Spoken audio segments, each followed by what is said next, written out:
안녕하세요. 저는 외동아들과 손녀랑 살고 있는 엄마입니다. 우리 아들이 근래에 이혼을 했어요. 앞으로 평생 남을 이 상처를 어떻게 위로해주면 좋을까 조언을 좀 얻고 싶어서 이래저래 알아보다가 사연까지 오게 되었네요. 저는 사별해서 남편을 잃었지만 영혼을 약속한 배우자와 갈등으로 인해 갈라져야 했다면 얼마나 상처가 크고 더 지옥 같을지 감히 가늠할 수가 없네요. 부디 제 사연을 들어보시고 마땅한 조언들 한마디씩 남겨주셨으면 좋겠어요. 이제 새 출발하는 우리 아들이 청취자분들의 조언을 새겨 듣고 자기 딸을 위해서라도 마음속에 남은 쓰레기를 얼른 던져버리길 바랄 뿐이네요. 너무나도 어여뻤던 저의 며느리 이야기를 좀 해볼게요. 아들이랑 며느리는 대학교 때 만나서 만남을 쭉 이어왔습니다. 서로의 관계에 모난 곳 없어서 결혼까지 하게 되었는데요. 둘이서 꽤 오래 만났기에 저는 며느리를 일찌감치 알고 있었어요. 아들이 워낙 며느리를 자랑하기도 했지만 며느리가 아들 따라서 몇 번씩 저희 집 앞을 왔을 때 저랑 마주쳤었거든요. 처음 마주쳤을 땐 너무 희고 고운 처자가 우리 집 앞에서 우리 집을 쳐다보고 있길래 어디 교회에서 홍보 오러 온 전도사 아가씨쯤 되는 사람인 줄 알았어요. 제가 누구냐고 물어보니까 저를 반기는 얼굴이 아주 환하고 친절했거든요. 그런데 나중에 아들이 뒤늦게 나타나서 며느리를 소개해주는 덕에 아들과 만나고 있는 짝이라는 걸 알았습니다. 그게 며느리와의 첫 대면이었죠. 며느리 인상은 막 화려한 편은 아니었어요. 굳이 이미지로 비유를 하자면 제가 어디 기독교 처자로 착각했을 만큼 전도사나 수녀 인상 같은 느낌이 강했습니다. 선이 곱고 전체적으로 청순한 분위기였어요. 다 늙은 제가 봐도 예쁘장하니 눈길이 가는데 아들 눈에는 얼마나 좋아 죽을 만큼이겠습니까? 아들은 제게 며느리의 존재를 한번 들킨 이후론 더 과감하게 집으로 데려오기 시작했어요. 초반에 저는 애들을 위해서 자리를 비켜주고 애써 방에 들어가 나오질 않고 그랬습니다. 애들이 저를 불편해할 것 같기도 했지만 사실은 반대로 제가 며느리의 존재가 불편했기 때문도 있었죠. 그렇다고 아들에게 데려오지 말라고 할 수도 없는 법이잖아요. 제가 조금 불편하고 마는 게 나았어요. 그런데 사람 관계란 것이 참 신기해요. 낯선 사람이라도 얼굴 자주 보이고 마주보며 웃는 날이 늘어가면 정이 든다고 며느리와 알고 지낸 지 한 해 두 해가 넘어가자 더 이상 제가 자리를 피하지 않게 되더라고요. 저도 모르게 며느리에게 먼저 인사를 하기 시작했고 밥 한 끼라도 더 먹여서 보내려고 잔소리하기도 했어요. 그렇게 지내다 보니 저와 아들 그리고 며느리의 관계는 5년이 지난 어느덧 당연한 사이가 되어버렸습니다. 며느리는 당연하게 저를 어머님이라 불렀고 저는 며느리를 딸처럼 이름을 부르게 되었죠. 게다가 한두 해 지났을 땐 아들을 통해서 며느리를 챙겼던 걸 그 이후에는 며느리에게 직접 연락해 며느리만 집으로 불렀던 적도 많아졌습니다. 사실상 저희들은 애들 식만 안 올렸지 이미 한 식구나 다름없었어요. 애들이 결혼을 하게 된 건 자연스러운 순서나 마찬가지였습니다. 각자 일을 하느라 바빠서 자꾸 결혼을 미뤘던 거지 사실 언제 해도 상관없는 상태였어요. 결혼 자금은 당연히 각자 마련이 되어 있는 상태였고 결혼 허락은 더더욱 필요 없었고요. 그래서 그런가 애들이 더 마음 놓고 날짜 잡는 것에 그리 큰 신경을 안 두더라고요. 저도 애들 뜻 존중해서 나중에 여유 생길 때 결혼하면 되지 싶어 내버려 뒀습니다. 그래서 우리 애들이 식 언제 올렸냐면요. 더 이상 미룰 수 없는 시기가 와버렸을 때였어요. 며느리가 임신을 했거든요. 임신 사실을 알고 나서부터는 결혼식이 속전속결로 이루어졌습니다. 저까지 덩달아 바빠져서 그 시기에는 한참 정신이 없었네요. 그래도 마음만큼은 편했습니다. 애들이 언제 결혼하든 그건 애들 마음이니 상관없다 했지만 저도 모르게 애들이 얼른 가정을 꾸려 안정적인 미래를 갖고 가길 바랬나 봐요. 법률상 가족이 되니까 몰랐던 불안감까지 다 해소되어 버리더라고요. 특히 며느리가 우리 집 며느리로 들어와 준 것이 가장 만족스러웠어요. 제일 안심한 일이기도 했고요. 우리 며느리는 다시 말하지만 행동거지가 참 참했고 주위 사람들도 1등 며느리감이라 칭찬했을 만큼 야무진 사람이거든요. 공부 잘하지, 일 잘하지, 예의 바르지, 또 자기 관리 아주 투철하지. 우리 아들 또한 어디 내놔도 부끄럽지 않을 정도로 자랑스러운 자식인데 우리 아들 다음으로 자랑스러운 자식이 또 있다면 그게 바로 며느리가 아닌가 생각했을 만큼 저 그때 며느리에게 아주 흠뻑 취해 있었습니다. 아무튼 드디어 허물뿐만이 진정한 부부가 둘은 결혼하고서 저와 합가하기를 원했어요. 그 소리를 듣고 좀 놀랐습니다. 저는 당연히 둘이 분가하길 원했거든요. 젊은 애들이 가정을 꾸렸으면 자기들만의 방식으로 살아야 되는데 제가 있으면 방해만 될 거 아닙니까? 또 저는 과거에 시모의 존재가 곁에 있는 것만으로도 부담스러웠거든요. 저는 제가 좋아하는 며느리에게 그런 작은 부담도 주고 싶지가 않았어요. 그래서 합가는 절대 염두도 안 두고 있었습니다. 근데 아들이랑 며느리가 동시에 찾아와선 저더러 같이 이사하자는 거 아니겠어요? 이미 집을 구했다면서 말이죠. 됐다니까 그러네. 괜히 예쁜 신혼 분위기 우중충하게 죽일 일 있나. 나 혼자 남을 거 신경 쓰여서 그러는 거면 걱정 마. 내가 한두 살 애도 아니고 혼자서도 어련히 잘하지. 어머님 혼자서 잘하시는 거 알죠? 그럼 이런 이유는 어떠세요? 제가 집안일을 아직 못 배워서 서툴거든요. 어머님께서 한동안 같이 지내시면서 좀 가르쳐 주시면 안 될까요? 저 뱃속에 아이도 있는데 집안일까지 감당 안 되면 힘들 것 같아서요. 제가 결국 합가를 허락하게 된 이유가 바로 이것입니다.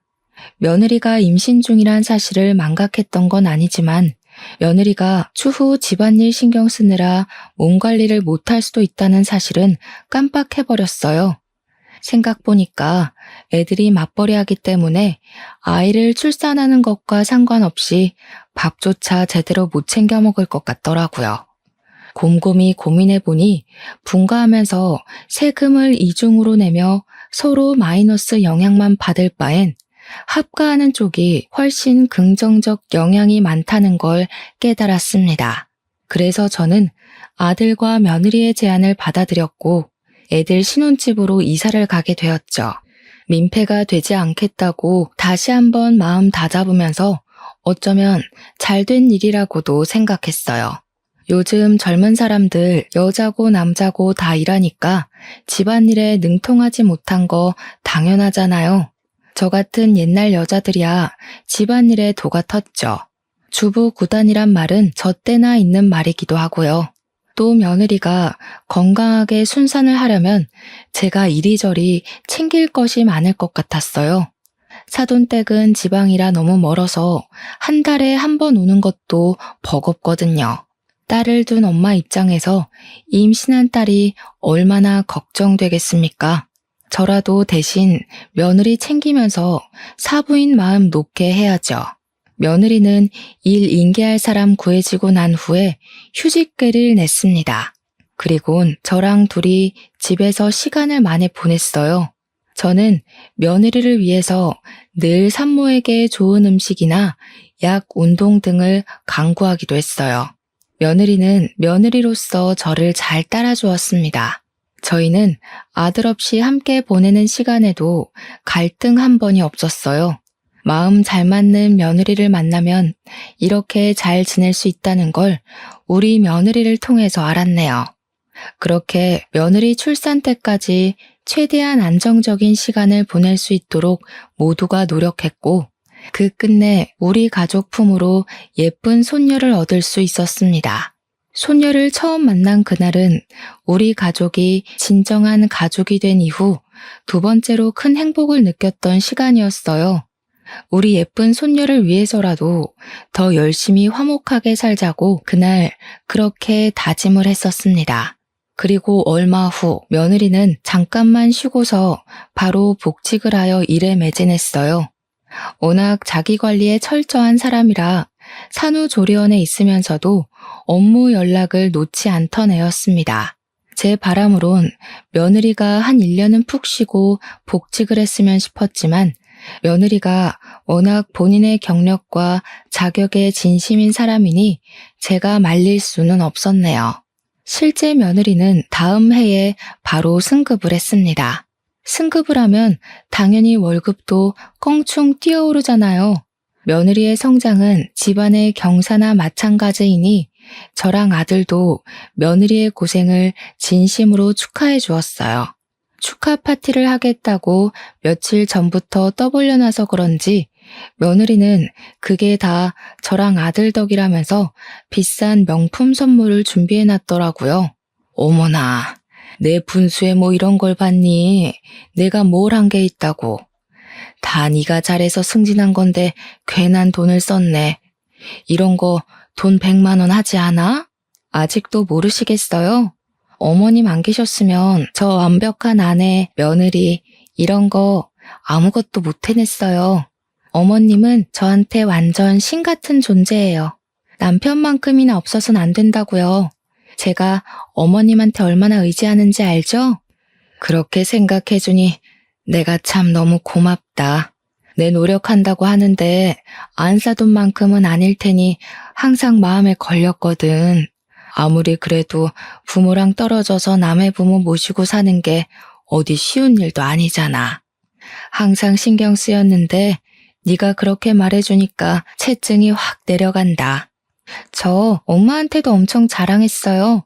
어머님이 엄마 같다고요. 그러니까 엄마가 어머님한테 너무 고마워서 다음에 인사 오겠다고 하던데요. 전 어머님한테 아무것도 안 바래요. 그러니까 지금처럼 저희 곁에서 오래오래 건강하게만 있어주세요. 제 어머님으로요. 알겠죠? 어쩜 말을 이렇게나 예쁘게 하는 건지 제가 며느리를 이뻐하지 않을 수가 없었습니다. 며느리는 제게 선물을 한 걸로 모자라서 잠자리에 들기 전 제 방을 찾아와 따로 용돈까지 줬어요. 그 봉투에도 꽤 큰 액수가 들어있었는데 저 깜짝 놀라서 며느리한테 이러지 말라고 돌려줬거든요. 그랬더니 며느리가 꿋꿋하게 쥐어주면서 손녀 봐주는 것이 고마워서 표현하고 싶은 마음이라고 하더라고요. 말리고 싶어도 역시나 며느리 고집 때문에 그럴 수 없었습니다. 며느리가 지금 안 받으면 제가 받을 때까지 쫓아다닐 거라고 하길래요. 그때부터 저는 며느리가 주는 돈을 받기는 하되 따로 모아놨어요. 정말 필요할 때 쓰고 싶었거든요. 혹시라도 며느리한테 급한 일 있으면 도와주고 싶기도 했고요.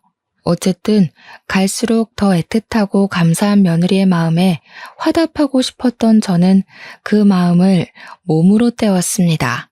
아들뿐만 아니라 며느리가 끼니 건강하게 먹고 일할 수 있도록 식단에 특히 신경 썼고 집안일은 내 손에서 처리했고 예쁘게 낳아준 손녀까지도 애들 성가시지 않게 잘 돌봤죠.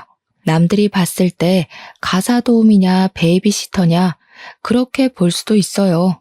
저는 우리 아들과 며느리가 저로 인해 편하게 일 보고 다닐 수 있으면 그것이 제가 할 수 있는 일의 최선의 일이라고 생각했습니다. 각자 맡은 바의 역할을 잘 해냈기 때문인지 우리 식구는 다 잘 지냈어요. 갈등은 당연히 없었고 가족으로서 적당히 어울리고 서운하지 않을 만큼 거리를 뒀었죠. 정말 다 좋은데 당연히 약간의 아쉬움도 존재했어요. 그건 며느리가 승급하고 나서 회식 많아지고 갈수록 일도 많아지고 퇴근도 늦어졌다는 건데요. 사실 높은 자리에 올라간 사람이니 당연히 바쁜 거잖아요. 이건 아쉬워도 어쩔 수 없다는 걸 알아서 그저 제 마음속에만 묻어두고 있는 점일 뿐이었어요. 그런데 딱 이대로만 쭉 지냈다면 저만의 아쉬움도 그러려니 하고 묻혔을 것을 하필 그 시기에 모든 게 들춰지고 말 계기가 시작되어 버렸습니다. 그 발단은 승승장구하던 며느리와는 반대로 우리 아들은 회사가 부도나 해고를 당했다는 거예요. 어쩔 수 없는 부당 해고였죠. 그나마 다행이라고 볼 수 있는 건 며느리 덕분에 우리 집이 먹고 살기 어려운 형편은 아니었다는 겁니다. 아들은 해고를 당하고 한 일주일은 알아 누워 있었어요. 딸을 볼 낯도 없어서 밥상머리 앞에 제대로 앉아있지도 못했죠. 게다가 결혼하고 나서 끊었던 담배까지 다시 찾아서 피기 시작했습니다. 한날은 새벽에 화장실 가는 길에 베란다에서 기척이 들려서 내다봤는데요. 아들이 울고 있더라고요. 딸이 태어나고 난 후로는 한 번도 웃음을 잃지 않았던 아들인데 아무래도 청춘을 바쳤던 직장에서 부당해고를 당했으니 쉽게 일어설 수가 없나 봅니다. 아들만의 시간을 괜히 방해하고 싶지 않기도 했고 아들의 자존심을 지켜주고 싶어서 저는 그 모습을 모른 채 하고 돌아섰네요. 저도 그날 밤은 유독 마음이 편치 않아 뜬 눈으로 날을 보냈습니다. 제가 아들을 위해 할 수 있는 일은 더 아무렇지 않게 대하는 거였어요. 더 딸과의 시간을 보내도록 강요하는 거였고요. 허구한 날 방구석에만 있을 거야? 오랜만에 집에 주야장천 있는 건데 이때라도 네 딸이랑 놀아주고 그래라. 애가 아빠 얼굴도 까먹겠네. 일부러 아들을 더 타박하기도 했죠. 그럴 때면 아들은 어쩔 수 없이 방에서 기어나와 자기 딸을 한번 안아보곤 했어요. 우리 손녀가 참 장한 것이 울지를 않는다는 건데요. 누굴 닮아서 그런가 웃음이 많아요. 자기 아빠를 보고도 잘만 웃더라고요.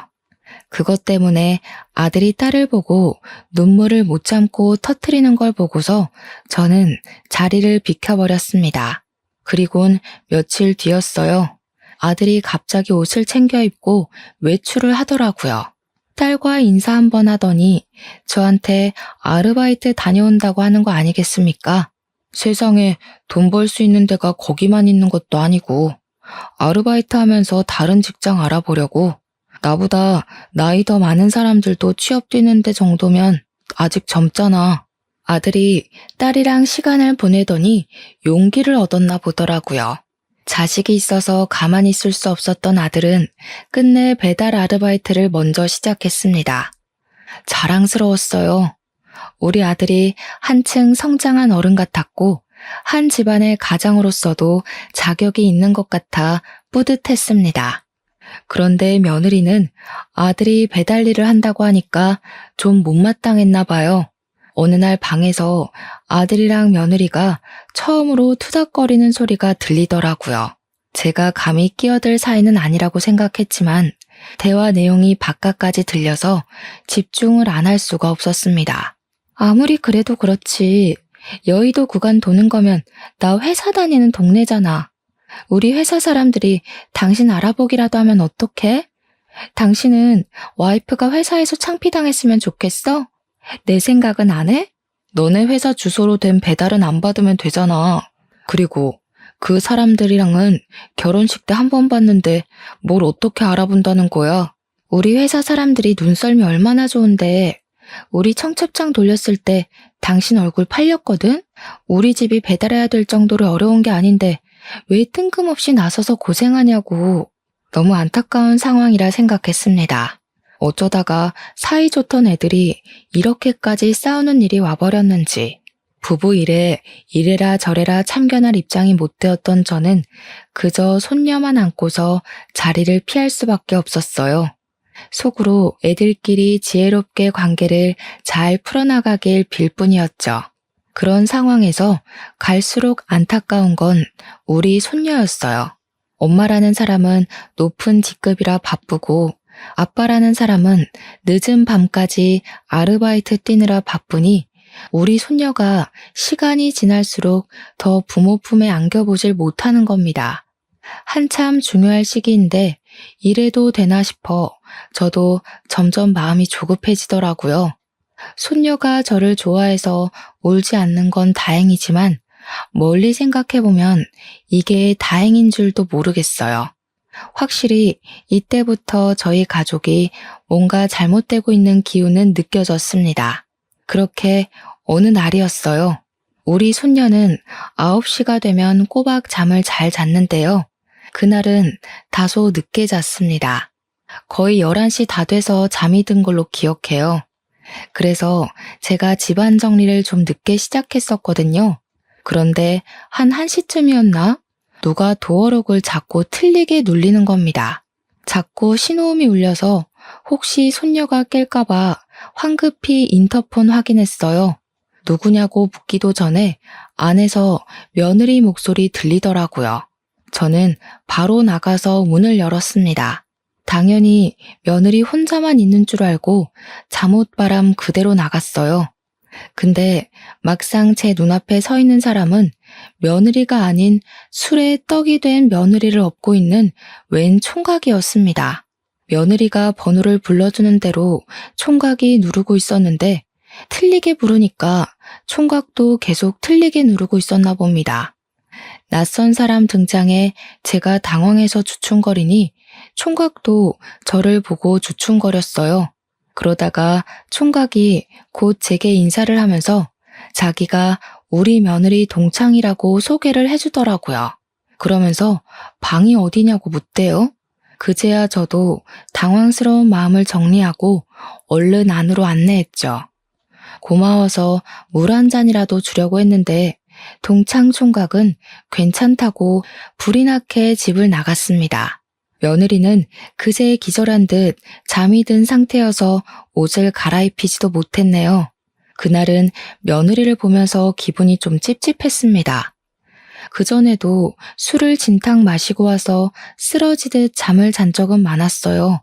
그게 당연히 회식 때문인 줄 알았거든요. 근데 그날은 동창한테 업혀온 거라서 많이 의아했어요. 그럼 매일 일하느라 늦는 것도 아니고 회식을 하는 것도 아니라는 소리잖아요. 그 사실을 알게 되니 기분 좀 별로더라고요. 자식이 없는 여자도 아닌데 퇴근 일찍 하면 딸이랑 시간 보내러 집에 좀 올 것이지. 겨우 생긴 시간마저 동창이랑 술 약속으로 보내버리다니. 제 입장에선 좀 많이 서운하고 이해하기 어려웠습니다. 그래서 다음날 아침에 일어난 며느리에게 물을 수밖에 없었어요. 며느리는 어제 입은 옷 그대로 얼굴 정리도 안 하고 나와서는 물을 마시더라고요. 거실에서 제가 손녀 밥을 먹이고 있었는데 그건 하나도 궁금하지 않는 태도였습니다. 그저 자기 배만 문지르면서 국 하나만 끓여주면 안 되냐고 저한테 부탁하더군요. 무슨 술을 그렇게 먹었니? 듣자 하니 동창이랑 만나서 술 한잔 한 것 같던데. 그날은 일이 일찍 끝났던 거야? 그럼 다른 약속 잡지 말고 집에 오지 그랬어. 아, 어머님 들으셨구나. 일이 일찍 끝났다기보단 동창이 저희 회사랑 계약한 하청업체 직원으로 있더라고요. 반가워서 따로 만났어요. 앞으로 잘 부탁한다고 인사도 할 겸요. 그러니? 일 얘기했다면 뭐라고 못하겠다만 아무리 그래도 그렇지. 애엄마인데 술이 떡이 돼서 외간 남자한테 업혀오는 건 좀 아니지 않나 싶다. 그러다 무슨 일 생기면 어쩌려고 그래. 아이 엄마가 조신하지 못하게. 어머, 제가 그랬나요? 죄송해요. 한 번도 그런 적은 없었는데. 오랜만에 동창 만나서 저도 모르게 너무 애처럼 굴었나 봐요. 정말 죄송합니다. 며느리는 당황하면서 제 앞에서 고개를 숙였습니다. 자신의 실수를 전혀 기억 못하는 얼굴이었어요. 아무것도 모르는 애한테 제가 뭐라고 더 얘기를 하겠습니까? 앞으로 조심하고 술 좀 조절해서 마시라고만 한 뒤 얘기를 마무리했습니다. 그러나 사람은 고쳐먹는 거 아니라고. 아니 땐 굴뚝에 연기가 나겠습니까? 그날 며느리의 아슬아슬했던 실수가 가정 불화의 시작에 불과했다는 걸 진작 알지 못해서 화를 피하지 못했는데요. 며느리에게 진심 어린 사과를 받고 나서 며칠 후의 일이었어요. 며느리 전화로 며느리 차에 라이트가 켜져 있다는 전화가 온 겁니다. 그날도 며느리는 술에 떡이 돼서 집에 왔고 늘 그랬던 것처럼 기절해 있었어요. 그래서 제가 며느리 전화를 대신 받아서 며느리 차 키를 들고 손녀까지 업고서 내려갔죠. 며느리 차에 올라타 라이트를 끈 뒤 바로 내리려고 했습니다. 그런데 그때였어요. 어디서 자꾸 메신저 알림 소리가 울리더라고요. 무시하고 내리기엔 계속해서 울리는 것이 끈질기게 제 발목을 붙잡았어요. 대체 뭔가 싶어서 차 주변을 둘러봤습니다. 그러다 조수석 바닥에서 웬 휴대폰이 엎어져 있는 걸 발견했죠. 그건 당연히 집에 퍼질러져 있는 며느리 휴대폰은 아닐 거라 생각했어요. 배달가 있는 우리 아들 것도 아니라고 생각했고요. 그렇다면 이 휴대폰의 주인은 며느리 지인의 것인가? 그런 생각을 하면서 돌려봤습니다. 그때 메신저가 한 번 더 날라왔는데요. 배경 화면이 번쩍하고 빛나더라고요. 그 순간 며느리와 낯선 남자가 다정하게 어울려 있는 모습이 큼지막한 사진으로 나타났습니다. 저 그걸 보고 너무 놀랐어요. 혹시 사람을 잘못 봤나 싶어서 몇 번이나 여자 인물을 들여다봤지만 분명 제가 아는 며느리가 맞더군요. 심장이 철렁 내려앉았어요. 대체 이게 뭔가 싶어서 당장 휴대폰을 열어봤습니다. 다행히 비밀번호가 없어서 열어보는 게 가능하더라고요. 그리고 그곳에서 저는 그동안 몰랐던 며느리의 실체를 알게 되었어요. 일단 제가 발견한 그 휴대폰은 며느리의 것이 맞았고 며느리의 숨겨진 다른 휴대폰인 듯 했습니다. 휴대폰에 담긴 정보 안에서는 평소 수녀 같기만 하던 참한 며느리의 이미지가 아닌 180도 반대되는 낯선 여자의 모습들이 가득했어요. 며느리가 우리에게 숨겨왔던 불륜의 취향, 불륜의 현장이 무궁무진하게 펼쳐져 있었습니다. 그리고 대화방에는 무슨 차장님, 부장님, 후배님 등등 직위 이름으로 채팅창이 나뉘어 있었어요. 왜 이런 불륜 가득한 휴대폰에 며느리 회사 사람들이 담겨 있나 싶어서 눌러봤거든요. 불편해서 칭얼거리는 손녀까지 살살 달래가며 그 자리에서 다 읽어봤는데요. 저 정말 정신 나갈 뻔했습니다. 며느리가 출산하고 나서 승급한 이유가 여기에 있었더라고요. 며느리는 개인 업무 능력으로 승진을 한 것이 아니라 부장님, 차장님 등등 직위 높은 사람들에게 몸을 쓰면서 개인적인 흑심을 산 거였어요. 그걸로 모자라 며느리는 자기보다 후배인 직원들과도 아주 바쁘게 바람을 폈는데 젊은 남자들과는 한 자리 얻기 위해서라기보단 그냥 애인으로 지냈더군요. 그러니까 며느리는 나이 많은 남자를 통해 자기 미래를 보장받으려 했던 거고 어린 남자를 통해선 대접받고 싶은 욕구를 채운 거였어요. 아마 가정에 대한 욕심이나 심리적인 안정감도 놓치지 않고 싶어서 결혼을 했던 게 아닌가 싶어요. 며느리에게 어떤 마음이 우선이었는지 모르겠지만 뭐가 됐든 며느리와 결혼을 했다면 결국 끝은 파국이 될 거라는 게 중요한 중점 아니겠습니까? 모든 사실을 알게 된 저는 너무 혼란스러워서 입을 틀어막고 울음을 터뜨렸습니다. 그동안 며느리를 믿고 지냈던 수년의 세월이 필름처럼 지나갔어요. 단 한순간도 며느리에게 진심이 아니었던 마음이 없습니다. 딸이 아니지만 딸처럼 아꼈고 엄마가 되어주고 싶었던 마음도 다 진심이었거든요. 제 아들이 며느리를 속상하게 안 했으면 좋겠기에 아들 앞에서 며느리 편을 들어준 적도 덜어 있었습니다. 며느리 같은 며느리는 그 어디에도 없을 거라 단언했어요. 며느리를 볼 때마다 하늘에서 떨어진 천사라고 비유하며 이웃들에게 자랑했어요. 그런데 불륜이라뇨. 그 착한 아이가 가정 파탄의 주범이라뇨. 한 놈도 아니고 제 눈으로 확인한 놈들만 해도 무려 5놈이나 됩니다. 며느리에게 상간남이 있다는 것도 충격인데 한 번에 발견된 놈이 5명이나 될 때 다들 기분이 어떠시겠어요? 제 아들은 지금 제 새끼랑 마누라한테 부끄러운 남편, 아빠 안 되려고 밤낮으로 뛰고 있단 말입니다. 자기 남편이 배달 아르바이트 하면서 가정을 위해 최선을 다하고 있는 줄 알면 적어도 한눈 파는 일은 하지 말아야죠. 어떻게 가족 얼굴에 똥칠을 한답니까? 불쌍한 내 아들. 마누라가 밖에서 한눈 팔고 다니는 줄도 모르고 지금 누구를 위해서 자기 몸 부서져라 일을 하고 있는 건지 눈물이 나다 못해 화가 났던 저는 일단 이 불순한 휴대폰을 숨겨서 집에 들고 올라갔습니다. 며느리는 여전히 술에 찌들려서 자고 있더라고요. 그 모습이 꼴보기 싫어 베개를 들고 얼굴을 한 대 내리쳤어요. 이 천벌 받을 것. 내 손녀 절대 너한테 안 보낸다. 내가 지옥 불구덩이에 떨어지는 한이 있더라도 니년 다 망가지는 꼴 꼭 만들 거야. 감히 우리 아들이랑 우리 손녀 얼굴에 먹칠한 거 가만 안 둘 거다. 그대로 며느리한테 베개 던져주고 방을 나왔습니다. 술에 취해서 아무것도 모르는 걸 알기 때문에 과감하게 저질렀던 행동이죠. 예상대로 며느리는 아무것도 모르고 아무 일도 없었다는 듯 고상한 척하며 출근을 했습니다. 저는 평소처럼 며느리의 식사를 챙겨줬어요. 일단 이 사실을 어떻게 해야 할지 몰라서 티를 내지 않기로 했거든요.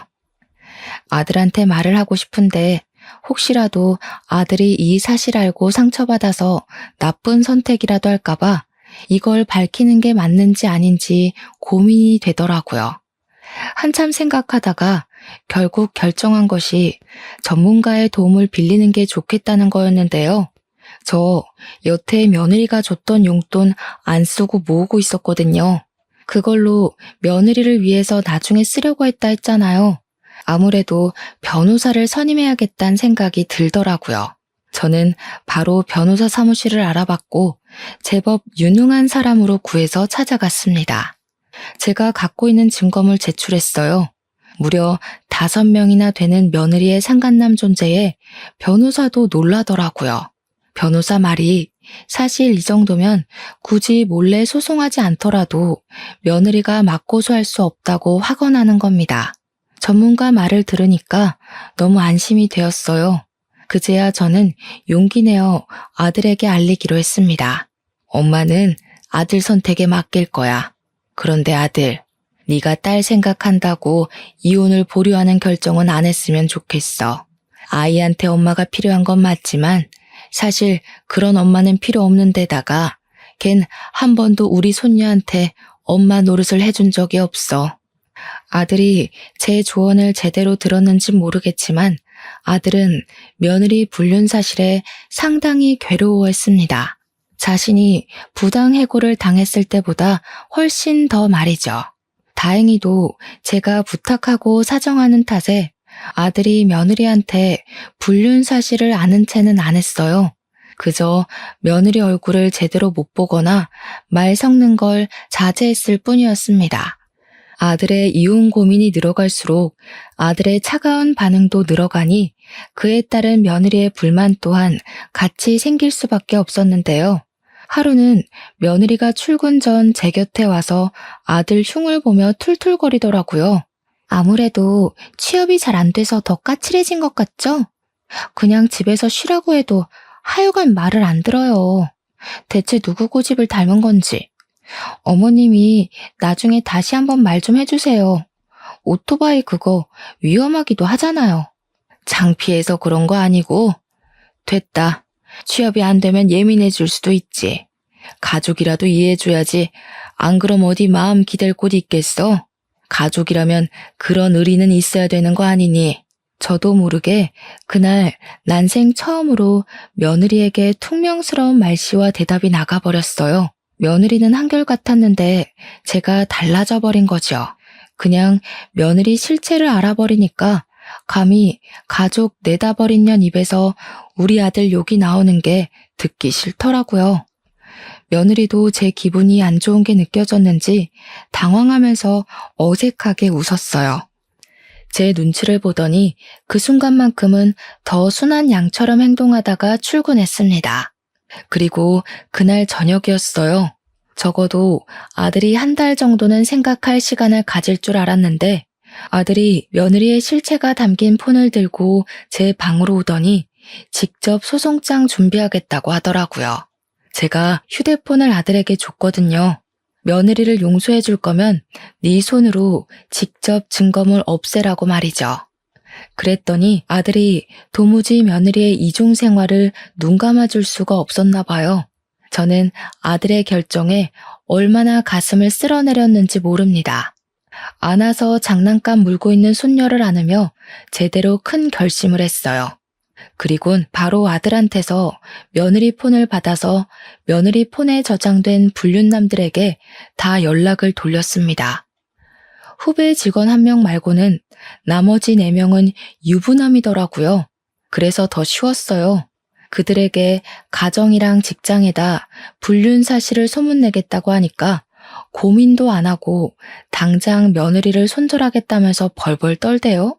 가정 깨지는 게 무서우면 부정행위를 저지르지 말았어야 하는 거 아닙니까?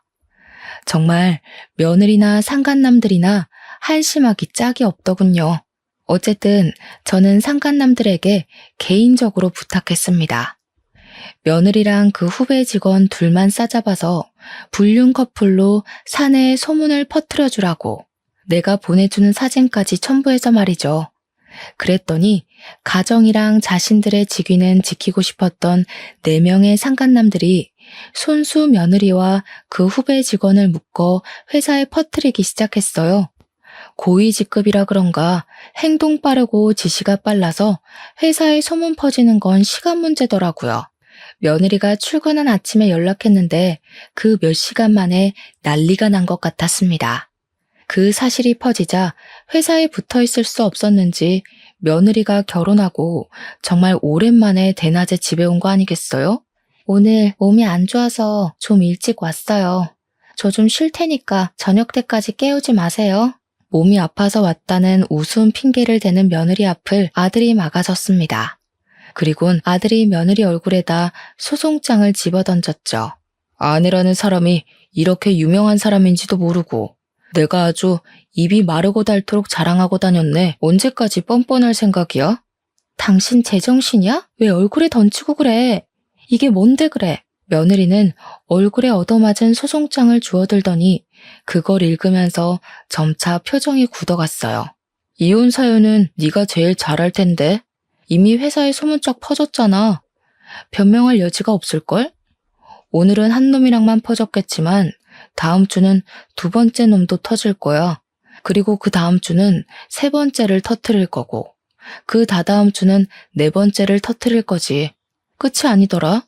5번째까지 네가 오래오래 쓰레기로 기억되게 질질 끌면서 터뜨릴 거야. 이제 상황 파악되니? 아들의 도발에 며느리는 순식간에 사색이 되었습니다. 우리가 모든 걸 알고 있다는 생각은 못했었나 봐요. 자기의 실체가 들통나자 더 이상 발뺌 안 하곤 아들 앞에 바로 무릎을 꿇더군요. 갑자기 사죄까지 하기 시작했어요. 나 빨리 승진해서 우리 식구 잘 먹고 잘 살게 하려고 그랬던 거야. 우리 식구 부자 되면 이 사람들 다 청산하려고 했어. 당신한테만 정착하려고 했다고. 어머님은 제 마음 아시잖아요. 제가 어머님한테 돈 많이 드렸잖아요. 제 돈 받아먹고 모른 체 하시는 거 아니죠? 뭐라고? 내가 너처럼 돈이면 뭐든 다 되는 사람인 줄 아니? 나는 적어도 돈 때문에 걸레짝처럼 몸 꿀릴 생각은 안 해. 어디서 몰상식한 소리라고 있어? 애 보기 부끄럽지도 않아? 당최 며느리는 평소 무슨 생각을 하고 사는 건지 마음이 조급하니까 정말 말도 안 되는 생각을 해보이더라고요.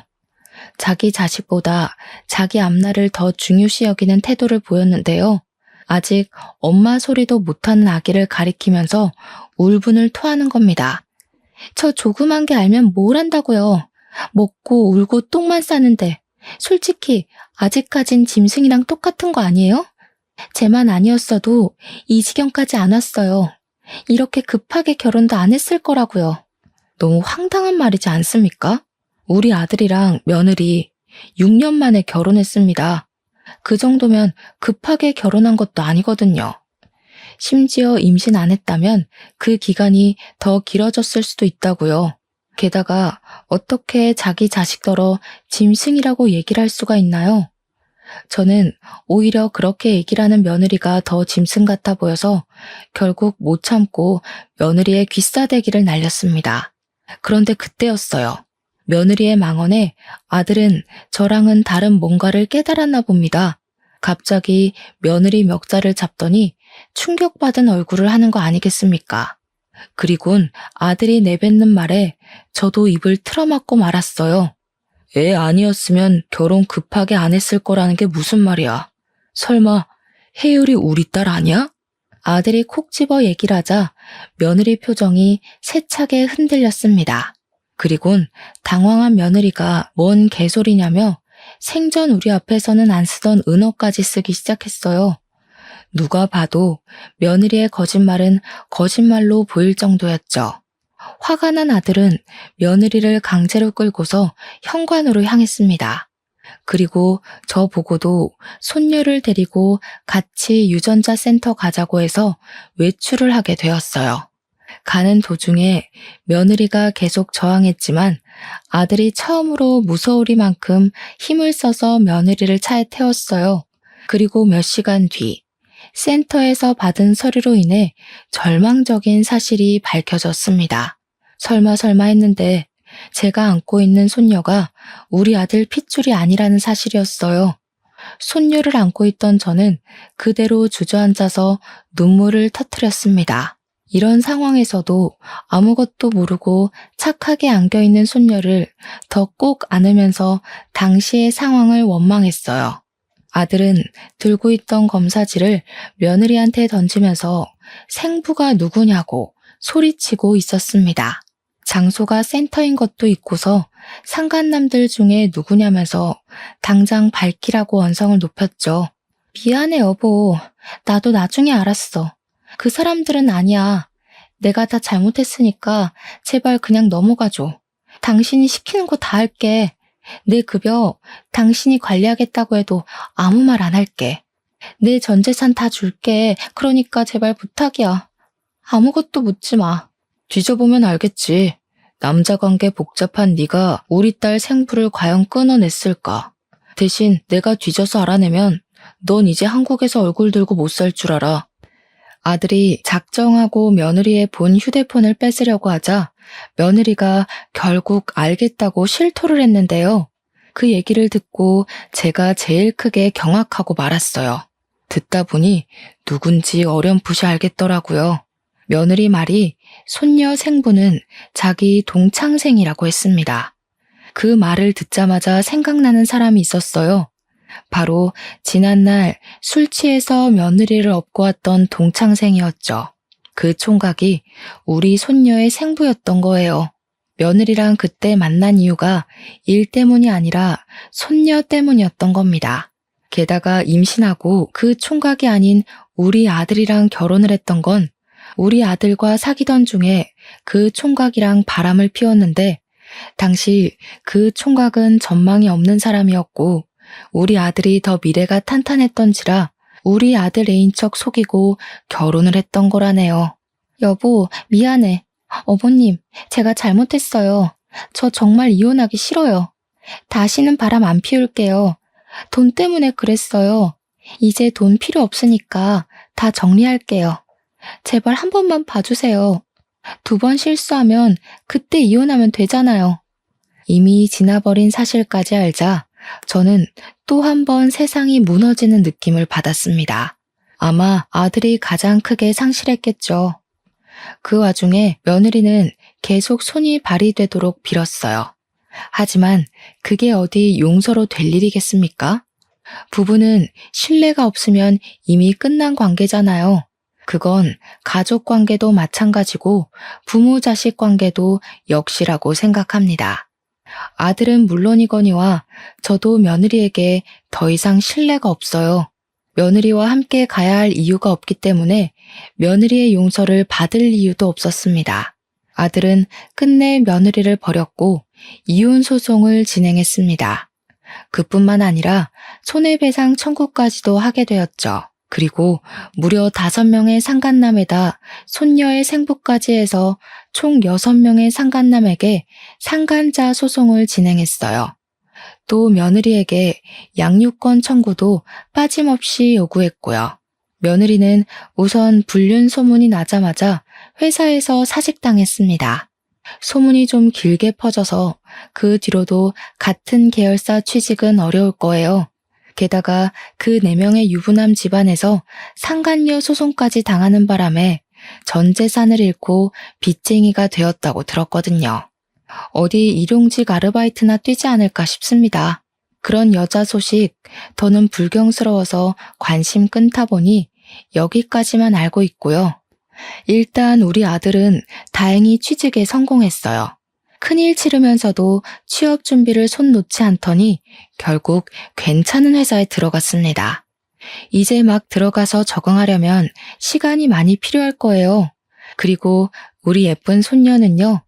비록 우리 아들 핏줄은 아니지만 이미 쓰레기 부모한테는 못 보낼 만큼 정이 생겨버려 제가 데리고 살기로 했어요. 한 번도 제 손녀 아니라고 생각해 본 적 없었고 태어난 후로 제 품에 가장 많이 안겨 있었던 아이거든요. 이 예쁜 아이를 어떻게 떼어놓겠습니까? 우리 아들도 자기 성을 딴 손녀를 친자식으로 생각하고 있어요. 그래서 힘내고 새 출발하려는 거거든요.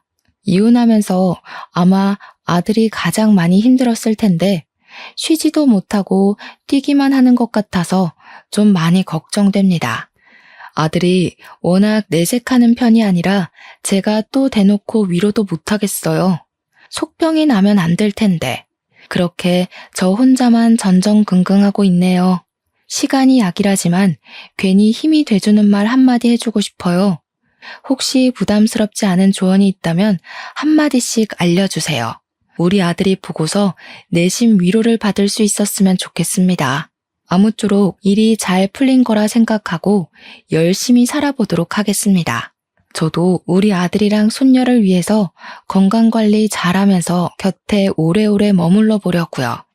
긴 사연 여기서 끝마칠게요. 들어주셔서 감사합니다.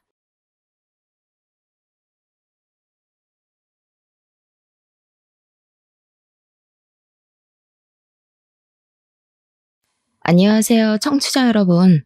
여러분은 혹시 어떤 노래를 가장 좋아하시나요? 저는 이선희님의 인연이라는 노래를 가장 좋아해요. 이 노래는 멜로디도 참 좋지만 가사가 처음부터 끝까지 너무 애틋해서 노래를 다 들으면 명작 드라마를 본 것 같은 기분이 든답니다. 특히 고달픈 삶의 길에 당신은 선물인걸이라는 가사는 들을 때마다 제 마음을 울리는 것 같아요. 이 가사처럼 고달팠던 저의 과거에 선물 같은 분이 계셔서 그분을 떠올리며 사연을 처음으로 보냅니다. 먼저 제 소개를 하면 저는 지금 중견기업 품질관리팀에서 근무하고 있는 30대 후반의 여성입니다. 저는 대학교를 졸업하고 24살에 이 회사에 입사하게 되었는데 일이 힘들기는 하지만 나름대로 보람도 있고 재밌더라고요. 그래서인지 남들보다 진급도 빨랐고 제가 갓 30살이 되었을 때는 과장으로 승진했어요. 이렇게 일하는 재미에 푹 빠져 사느라 연애와 결혼은 생각도 하지 않고 살고 있었습니다. 제가 가장이 되고 나서 얼마 후 회사의 신입 남자 직원 김인철이라는 분이 새로 들어왔어요. 인철 씨는 성격이 꽤 밝았고 주위 분위기를 밝게 만들어 다른 사람들을 웃게 하는 사람이었습니다. 게다가 일하는 눈치도 빨라서 하나를 가르쳐주면 열을 해내는 사람이었죠. 저는 인철 씨에게 일을 알려주며 친해지게 되었고 점점 회사 일뿐만 아니라 개인적인 일들도 공유하는 사이가 되었습니다. 우리는 둘 다 외동이었고 부모님과 함께 사는 데다가 같은 아파트 단지에서 살고 있었어요. 그 덕에 출퇴근도 같이 하고 가끔 술 생각이 나면 부담 없이 단지 내 편의점에서 맥주도 한 잔씩 했답니다. 그러면서 서로의 생활 방식이나 집에 관한 이야기도 나눴는데 인철 씨는 주말 오전에는 항상 어머니와 함께 교회에 갔어요. 어머니는 독실한 교회 신자이지만 크게 강요를 하시지는 않는다고 했고 인철 씨는 어린 친구들과 놀기 위해 교회에 다녔는데 어찌어찌 하다 보니 지금까지 교회에 다니게 되었다고 했습니다. 그러면서 자신이 매주 교회에 가긴 하지만 딱히 믿음이 있는 것은 아니라고 했어요. 저와 인철 씨는 주말 오전이 아니면 밖에서 종종 따로 만났고 이러한 시간이 쌓여서 자연스레 이성적인 호감이 생겼습니다. 그리고 1년의 연애 끝에 결혼까지 생각하게 되었죠. 먼저 제가 예비 시부모님께 인사를 드리러 가게 되었습니다. 예비 시아버지는 인자하시고 유머러스 하셨지만 예비 시어머니는 표정이 그다지 밝지 않으셨어요. 그날 예비 시어머니는 저에게 딱 하나만 물어보셨는데 그것은 바로 제가 태어난 날짜와 시간이었습니다. 분명 교회에 다니시는데 사주를 보시려는 것처럼 물어보시니 왜 물어보시냐고 정중하게 물었어요. 그런데 그냥 궁금해서 물어봤다고 하시더라고요. 그 뒤로는 표정이 그다지 좋지 않으셔서 마음에 걸렸죠. 그래도 제게 싫다고는 이야기하지 않으셔서 원래 조금 낯을 가리시는 성격이라고 생각했습니다. 이어서 예비 남편이 우리 집으로 인사를 왔는데 우리 부모님은 제가 평생 혼자 살 줄 알았는데 더 늦기 전에 구제해줘서 고맙다고 하며 예비 남편을 두 팔 벌려 반기셨어요. 그리고 우리는 예비 시할머니께도 인사를 드리러 갔습니다. 시할머니는 우리 아파트에서 자동차로 15분 정도 되는 거리에 있는 주택에서 소소하게 농사를 지으며 살고 계셨어요. 처음으로 예비 시할머니께 인사를 드리러 가던 날 솔직히 정말 많이 긴장했습니다. 당시 제 나이가 34살이었는데 제 주변 친한 친구들은 이미 다 결혼을 했던 상태였어요. 결혼한 친구들의 이야기를 들어보니 자기 아들은 귀하지만 며느리는 천하게 대하는 시댁 어르신들이 정말 많았더라고요. 그래서 친구들이 예비 시할머니가 계신다고 하니 앞으로 정말 힘들겠다며 제 걱정을 많이 해주었습니다. 저는 예비 시할머니 역시 그러신 분이 아닐까 싶은 생각에 걱정하고 긴장되는 마음으로 할머니 댁에 갔어요. 원래 그날 예비 시부모님도 같이 가려고 했으나 갑자기 그날 일이 생겨서 같이 못 가시고 저와 예비 남편만 할머니 댁에 가게 되었습니다. 예비 시할머니는 저를 보자마자 어서 오라고 반겨주셨어요. 솔직히 저는 친구들에게 며느리를 못 살게 구는 시댁 이야기를 많이 들었던 터라 예비 시할머니께서 반겨주시는 것이 제가 정말 반가워서 반겨주시는 게 아니라 이 집에서 일할 사람이 와서 반겨주신다고 생각했습니다. 그래서 처음에는 예비 시할머니의 호의를 좋게 생각하지는 않았어요. 예비 시할머니는 제 손을 꼭 붙잡고 정말 예쁘다고 칭찬을 하시며 거실 소파에 앉아보라고 하셨습니다. 그러더니 부엌에 가서 찹쌀떡과 인절미를 가지고 오셨어요. 예비 시할머니는 손자 며느리가 온다고 해서 직접 만들었다고 하시며 찹쌀떡을 건네주셨습니다. 원래 저는 떡을 그다지 좋아하지 않았지만 제가 온다고 만드셨다고 하니 어쩔 수 없이 한 입 베어 물었는데 이 떡은 꿀을 발라놨는지 정말 맛있었어요.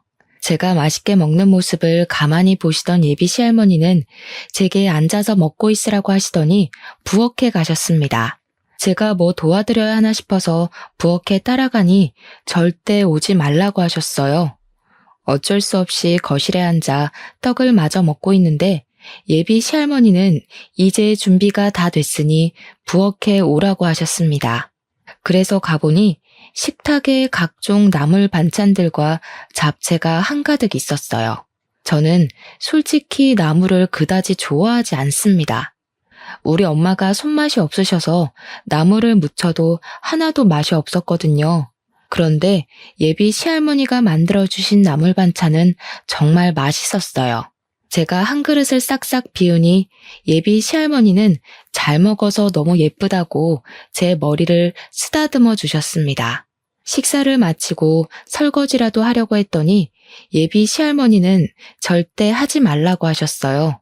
그래도 맛있게 먹었으니 제가 치우겠다고 하니 나는 내 며느리한테도 설거지 안 시켰다고 하며 저를 부엌에서 밀어내셨습니다. 예비 시할머니의 힘이 어찌나 세시던지 저는 그대로 밀려서 거실로 나올 수밖에 없었어요. 거실에서 예비 시할머니께서 직접 타주신 커피를 마시고 있는데 또 혼자 부엌에 들어가시더니 이번에는 나물이며 떡을 한가득 챙겨주셨습니다. 그러면서 줄 것이 이거밖에 없어서 미안하다고 하셨어요.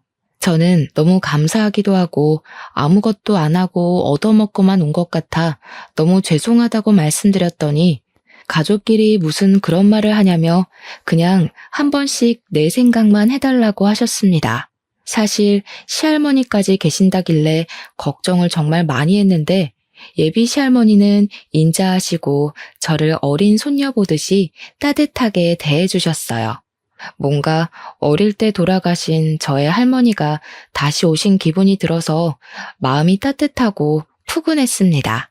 이렇게 우리는 각자 집에 인사드린 후 본격적으로 결혼 준비를 시작했어요. 예물과 예단은 다 생략하고 신혼집은 당시 저와 부모님이 함께 살고 있던 집으로 정했습니다. 부모님은 원래 제가 결혼 후 지금 사는 집을 월세로 내놓고 차로 5분 거리인 신도시로 이사하려고 하셨어요. 그런데 친정 부모님이 남에게 월세를 주느니 딸의 신혼집으로 주는 게 낫겠다며 사시던 집 명의를 제 명의로 돌리고 그곳을 우리 신혼집으로 마련해 주셨습니다. 이런 상황이다 보니 저는 시댁과 같은 아파트 단지에 살게 되었어요. 친구들은 저의 이런 상황을 듣고는 자고로 친정은 가깝고 시댁은 멀어야 좋고 게다가 시할머니까지 계신다고 하니 결혼 생활이 쉽지 않겠다고 했습니다. 하지만 첫 인사를 드리러 갔을 때 예비 시아버지는 정말 인자하시고 좋으셨고 예비 시어머니는 딱히 저를 완전히 반기시지는 않았지만 그래도 말이 많으신 분은 아닌 것 같기에 괜찮을 것 같았어요. 게다가 예비 시할머니는 한 번 뵙기는 했지만 정말 좋아 보이셨기에 큰 문제가 없을 것으로 생각했습니다. 그 뒤로 우리는 문제없이 결혼 준비를 하고 결혼식 신혼여행까지 성황리에 마쳤어요.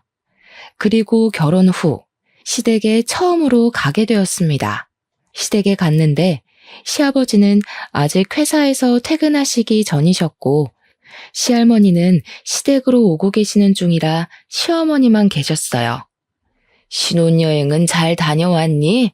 너는 이제 이 집의 며느리가 되었으니 얼른 아들부터 낳아야 한다. 아들을 낳아서 양반집 김씨의 대를 이어야지. 안 그러니?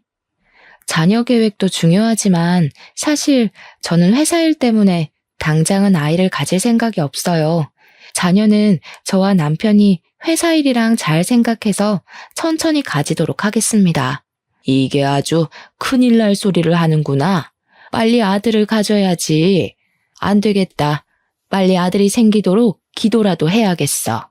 시어머니는 교회를 다니지도 않는 제게 아들을 빨리 갖게 해달라고 기도를 해야 한다며 제 앞에서 무릎을 꿇고 제 손을 잡고 앉아서 아들을 얼른 갖게 해달라고 기도를 시작했습니다.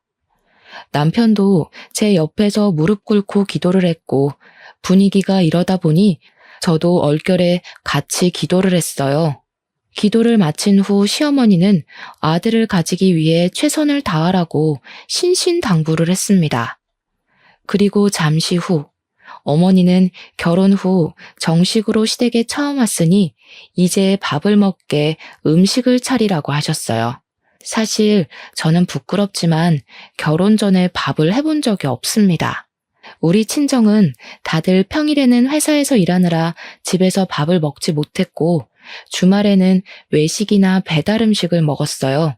어쩌다가 엄마가 찌개 같은 것이라도 끓여서 밥을 먹게 되더라도 전자레인지에 돌리면 바로 조리가 되는 즉석밥을 주로 이용했습니다. 그렇기에 저는 한 번도 쌀을 밥솥에 넣어 밥을 해본 적이 없었어요.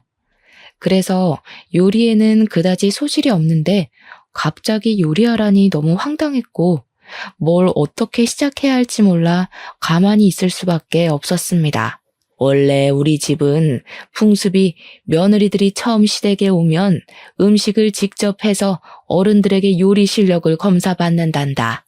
새로 들어온 며느리의 요리 실력을 알아야 살림을 어떻게 가르칠지 판단을 할 수 있지 않겠니? 그러니 너도 빨리 주방으로 들어가서 얼른 밥이랑 반찬이랑 국이랑 좀 끓여봐. 뭐든 해오란 말이다. 시어머니의 황당한 말에 남편은 그냥 가만히 구경만 하고 앉아 있었습니다.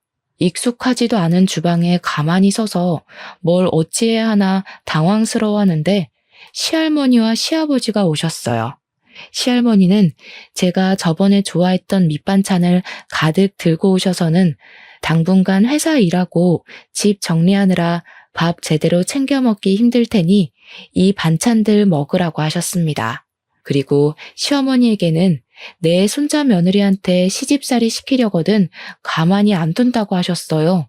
그러면서 오늘은 손자 며느리가 생겼으니 외식하자고 하셨습니다. 시어머니는 시댁에 처음 왔는데 며느리 음식 솜씨 좀 봐야 한다며 안 된다고 하고 시할머니는 너는 처음 시댁 왔을 때 음식 하기는 했냐고 하며 말도 안 되는 소리 짓거리지 말고 얼른 외출 준비나 하라고 하셨어요. 결국 시할머니의 말씀에 우리는 외식을 하게 되었습니다.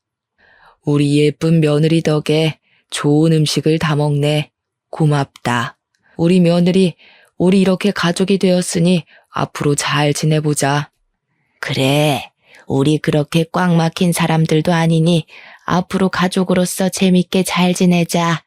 힘든 일 있거나 인철이가 괴롭히면 꼭 나한테 말해. 내가 인철이 아주 눈물 쏙 빠지게 혼내주마. 인철이 너 혜정이 괴롭히면 이 할미가 가만히 안 둔다.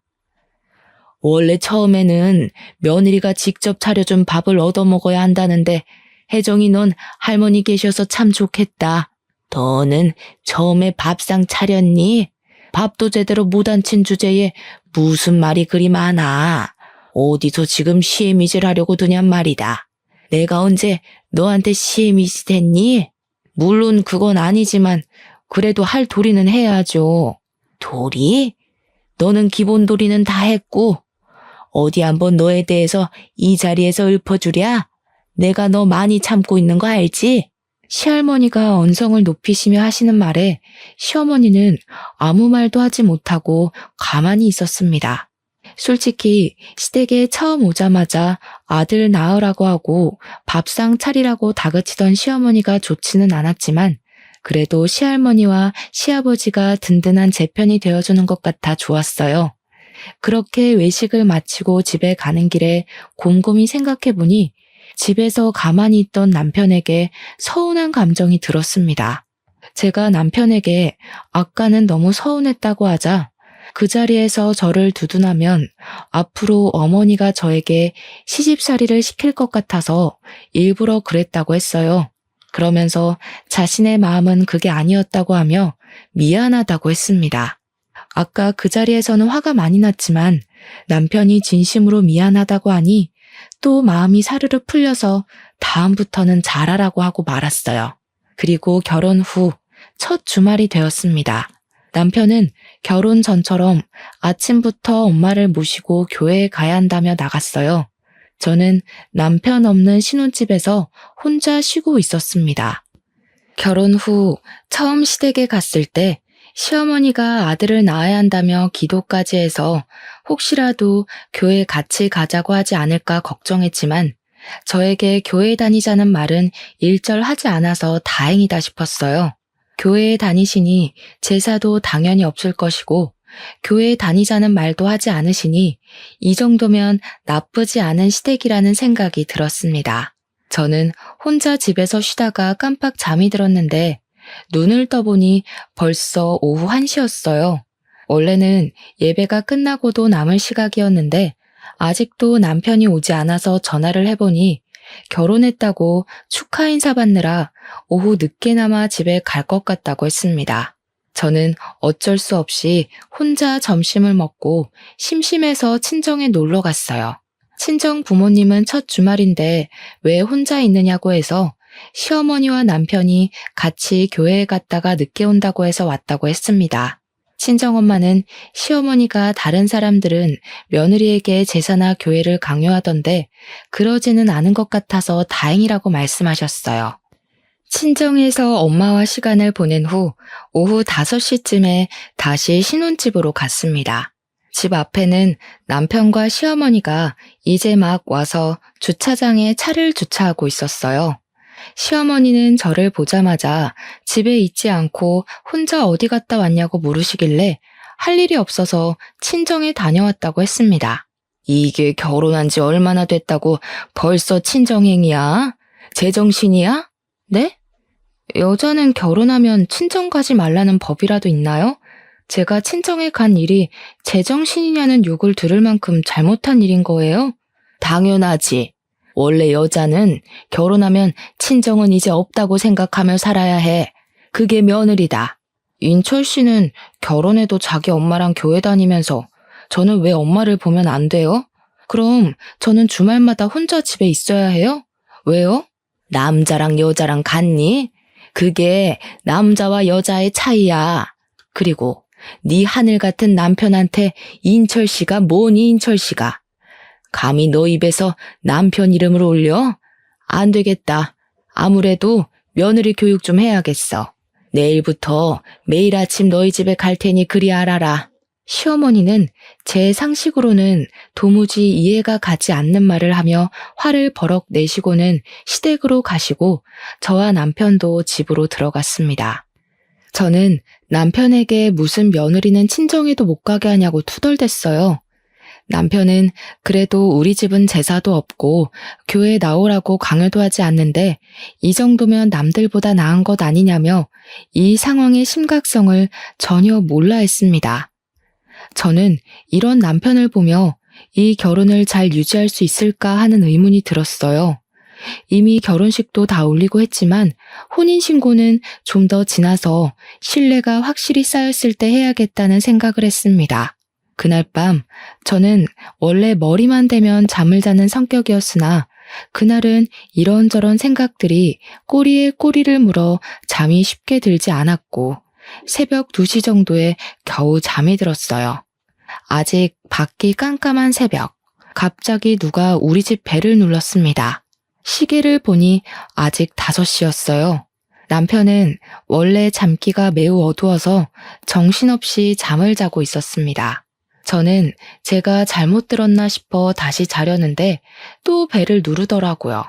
혼자 나가서 누군지 확인하려다가 갑자기 무서운 생각이 들어 남편을 흔들었지만 남편은 누가 업어가도 모를 정도로 아주 깊게 잠을 자고 있었습니다.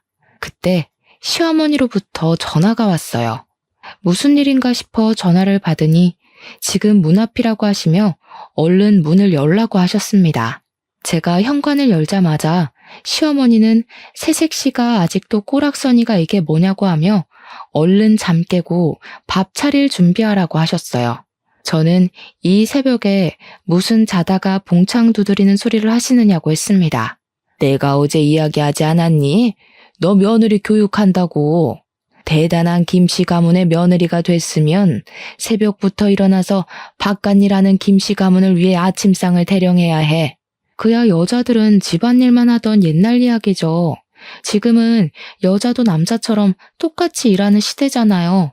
저도 같이 일하고 엄밀히 따지면 제가 인철 씨보다 더 많이 돈도 받아요. 그런데 제가 왜 남편 아침상까지 차려야 하죠? 그래봤자 넌 여자일 뿐이야. 잔말 말고 얼른 쌀이나 씻고 밥 차릴 준비나 해. 시끄러운 소리에 남편이 큰 방에서 나왔는데 시어머니는 남편에게 얼른 들어가서 잠을 마저 자라고 하고 큰방 문을 닫아버리셨습니다. 그리고서는 저를 주방으로 밀어넣고 쌀을 먼저 씻으라고 하셨어요. 얼결에 쌀을 씻기는 했는데 솔직히 결혼 전에 쌀을 씻을 일이 없던 제가 능숙하게 쌀을 씻을 수가 있겠어요? 쌀을 씻다가 다 흘려버리니 시어머니는 제 등을 때리며 쌀도 제대로 못 씻는 년이라며 잔소리를 하셨습니다. 그렇게 저는 시어머니한테 혼나면서 6시까지 아침상을 차렸어요. 6시가 되자 시어머니는 남편을 깨우고 저는 출근 준비를 해야 한다고 하고 화장실로 들어갔습니다. 화장실에 들어가니 남편과 시어머니는 하하호호 난리가 났고 그 소리를 듣자니 너무 화가 났어요. 일단 오늘은 회사에 가야 하니 그냥 넘어가는데 앞으로 이 난관을 어찌 헤쳐나가야 할지 앞날이 깜깜했습니다. 답답한 마음을 안고 회사에 출근했는데 그날은 새벽부터 날벼락을 맞아서인지 아니면 오랜만에 출근해서인지는 모르겠지만 정말 피곤했어요. 그렇게 피곤한 하루를 마치고 남편과 같이 퇴근하고 집에 오니 집 앞에 시어머니가 기다리고 있었습니다. 남편은 왜 기다리고 있었냐고 하며 제 앞에서 저의 의견은 묻지도 않은 채 시어머니한테 현관 비밀번호를 알려주었어요. 저는 남편에게 머리 끝까지 화가 나서 옆에서 노려봤습니다. 갑자기 날 왜 째려봐? 내가 뭐? 우리 아들이 집 비밀번호 알려줬다고 그러니? 집에서도 이러니 회사에서는 얼마나 우리 아들을 잡을고. 하여튼 진짜 마음에 안 들어. 우리 아들 잡지 마. 옛날에는 아내가 남편 얼굴도 감히 못 봤다. 어디서 감히 남편 얼굴을 째려보고 있어? 그건 그렇고 잠깐 여기 앉아봐라. 이 종이 한번 읽어봐. 시어머니는 저에게 종이 한 장을 건네주며 읽어보라고 했습니다. 종이에 적힌 내용은 다름이 아닌 아들 갖는 비법이었는데 그 내용이 너무 황당했어요. 남자는 고기 위주의 식사를 하고 여자는 채식 위주의 식사를 해야 하고 남자는 커피를 많이 마셔도 상관없지만 여자는 커피를 마시면 안 된다고 적혀 있었습니다.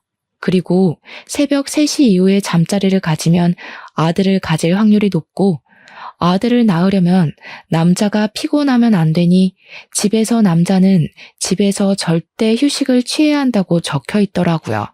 시어머니는 제게 이제부터 이거를 무조건 지켜서 아들을 낳으라고 하셨습니다. 그러면서 우리 아들 피곤하면 아들이 생기지 않으니 남편에게는 얼른 씻고 쉬라고 하고 저에게는 아침 먹은 설거지 얼른 치우고 집 정리하라고 하시고는 가셨어요. 저는 설마 하는 마음에 주방에 가보니 아침에 시어머니와 남편이 먹은 음식 잔재가 그대로 있었고 그 광경을 본 저는 남편에게 네가 먹은 것이니 설거지를 하라고 시켰습니다. 하지만 남편은 아까 엄마 말 듣지 못했냐며 아들 낳으려면 자기는 쉬어야 하니 집안일 시키지 말라고 하며 방에 들어가서 자더라고요. 결국 저 혼자 그 많은 설거지를 하고 짜증나는 마음에 맥주 한 잔을 마시고 잠이 들었습니다. 다음 날 한창 잠을 잘 자고 있는데 새벽에 또 전화가 왔어요. 시간을 보니까 새벽 3시였고 전화 온 사람은 시어머니였습니다. 저는 핸드폰에 찍힌 시어머니라는 단어를 보는 순간 너무 짜증이 나서 전화를 거절했어요. 그랬더니 바로 또 전화가 오길래 도대체 무슨 일인가 싶어 일단 전화를 받았습니다. 지금 새벽 3시야. 얼른 인철이 깨워서 잠자리 가져라. 지금 해야지 아들이 생긴단 말이다. 알겠니? 이따 집에 가서 확인할 거야. 시어머니는 새벽 3시부터 전화해서 아들을 가져야 한다고 남편을 깨워서 잠자리를 가지라고 했습니다.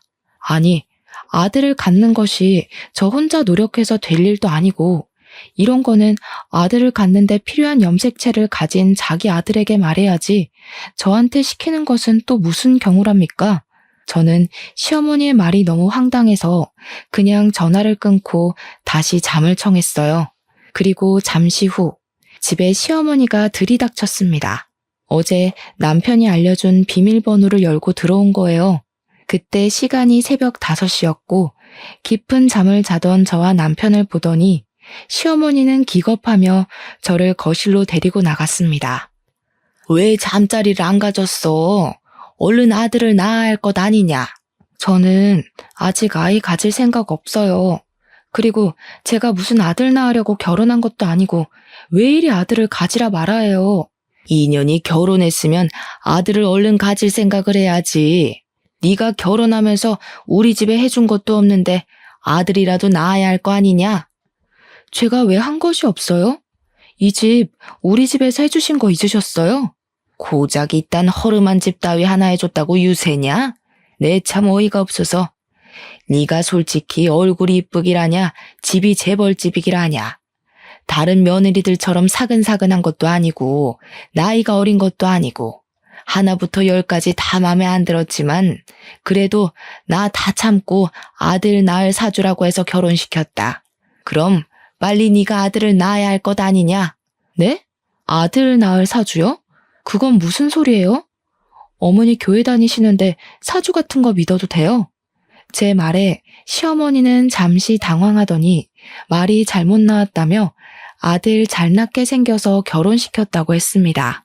그러면서 시어머니는 빨리 인철이 깨워서 밥 먹이고 회사 가라고 하며 후다닥 나가버리셨어요. 저는 새벽 3시부터 전화해서 아들 낳으라고 닥달하는 시어머니가 너무 싫었습니다. 정말 맘 같아서는 당장 갈라서고 싶었지만 아침에 일어난 남편이 미안하다고 하기도 하고 자존심 센 제 성격상 결혼한 지 한 달도 안 돼서 이혼했다는 이야기가 회사에 돌면 너무 부끄러울 것 같아서 일단은 혼인신고는 하지 않고 그냥 있기로 했어요. 다행히 그 뒤로 시어머니는 우리 집에 새벽에 오지 않았고 새벽 3시에 전화하기는 했지만 무음으로 해놔서 전화가 왔는지 몰랐습니다. 그리고 여전히 저에게 매일 아들을 빨리 낳아야 한다고 하며 매일 연락을 하셨고 어쩌다 회식 때 제가 고기를 먹고 있다고 하면 크게 혼을 내셨어요. 회사에 있을 때도 커피는 절대 먹지 말라고 채비를 하셨답니다. 또한 남편은 피곤하면 안 되니 집에서 아무 일도 시켜서는 안 된다고 하며 집에서 설거지도 못 시키게 남편이 매일 퇴근할 때 우리 집으로 와서 감시하셨습니다. 저는 시어머니랑 분명히 따로 살지만 같이 사는 기분이 들었어요. 이렇게 살 바엔 차라리 빨리 임신이라도 됐으면 좋겠다는 생각에 남편과 저는 노력을 했지만 제가 스트레스를 너무 많이 받아서인지 아이는 생기지 않았습니다. 시어머니는 아들이 생기지 않는다고 제게만 닥달하고 매일 저를 붙잡고 기도했어요. 시댁 어르신 대부분이 손주 소식을 바라는 것은 알겠지만 이렇게까지 손주, 그것도 아들만을 바라는 시어머니의 모습이 이해가 잘 되지 않았습니다. 또 이렇게까지 강요하는 시어머니 때문에 스트레스를 너무 많이 받아서인지 잠도 잘 못 자고 뭔가 항상 불안하고 초조했어요. 이렇게 있다가는 제가 정신병에 걸려서 미쳐버릴 것만 같았습니다. 그러던 어느 날이었어요. 그날은 남편은 먼저 퇴근하고 저는 처리해야 할 일이 있어서 야근하고 밤 9시경에 집에 왔습니다. 그런데 현관문이 살짝 열려 있고 시어머니와 남편의 대화 소리가 어렴풋이 들렸어요. 저는 바로 들어가려다가 둘이서만 무슨 이야기를 하는지 궁금해서 몰래 엿들었습니다. TV 소리 때문에 자세히 들리지는 않았지만 대충 내용이 임신해서 아들을 낳으면 이혼한다는 대화를 나누더라고요. 저는 그냥 아침 드라마의 한 장면을 이야기하나 보다 싶어 별 생각 없이 현관문을 열고 들어갔는데 남편과 시어머니가 집에 들어온 저를 보더니 크게 당황해했습니다. 제가 왜 그리 놀라냐고 하자 시어머니는 아무 소리 없이 들어와서 그렇다고 하며 부엌으로 가버리시고 남편도 큰 방으로 휙 들어가 버리는데 뭔가 둘의 모습이 수상쩍더라고요. 순간 뭔가 아들을 낳으면 이혼한다는 말이 단순히 드라마의 내용이 아닐 수도 있겠다는 생각이 들었습니다. 다음 날 저는 중고 물건을 거래하는 카페에서 두 줄이 선명하게 뜬 임신 테스트기를 구매해서 시어머니와 남편에게 임신했다고 거짓말을 해봤어요. 시어머니와 남편은 크게 좋아하며 이제 이 아기가 아들이기만 하면 되겠다고 했습니다. 며칠 후 주말, 저는 친구들과 약속이 있어서 혼자 나갔어요. 원래는 저녁까지 먹고 올 생각이었으나 친구의 아기가 갑자기 열이 난다고 해서 생각보다 일찍 헤어졌습니다. 헤어지긴 했지만 벌써 집에 들어가고 싶지는 않아 혼자 집 근처 카페로 들어갔어요. 그런데 카페에 들어가 보니 시어머니와 남편, 그리고 웬 젊은 여자가 있더라고요. 그 셋은 뭐가 그리 좋은지 신나게 대화를 나누고 있었고, 그래서 제가 카페에 들어온 것도 몰랐습니다. 저는 가서 아는 척을 하려다가 그들이 무슨 대화를 하는지 엿들어 보기로 했어요. 그래도 내가 열심히 기도를 드려서인지 아기가 벌써 생겼다는구나. 역시 하나님은 내 기도를 정말 잘 들어주신다니까. 그러게, 엄마가 새벽부터 일어나서 기도하더니 결국 이루어졌잖아. 이제는 혜정이가 아들을 낳으면 그 아들 빼앗아서 아연이와 결혼만 하면 되겠어. 그치? 어머니, 제가 잘 모실게요. 제가 비록 아들을 낳지는 못했지만 하나님의 음성대로 낳은 그 아들을 제 아들이라 생각하고 주님의 자녀로 열심히 키우겠습니다. 저는 시어머니와 남편, 그리고 상간녀의 말에 뒤통수를 제대로 맞은 기분이 들었습니다. 바로 가서 지금 이게 무슨 상황이냐고 따지려다가 혹시 몰라 핸드폰 녹음기를 켜고 그들이 앉은 테이블로 갔어요. 그들은 이곳에서 저를 만나리라고는 생각도 하지 못했는지 다들 깜짝 놀라 했습니다. 저는 그들에게 조금 전에 한 대화를 다 들었다고 말하며 지금 이게 도대체 무슨 상황인지 설명 좀 해달라고 했어요. 이렇게 된 이상 말해야겠구나. 일단 여기 앉은 이 분은 우리 교회 목사님의 외동 따님이시란다. 원래 우리 인철이는 이 따님과 결혼을 하려고 했지. 그러면 우리 인철이는 교회를 물려받고 회사를 관두더라도 목사로 계속 일할 수 있잖아? 그럼 둘이서 결혼하면 되지. 왜 저랑 결혼시킨 거예요?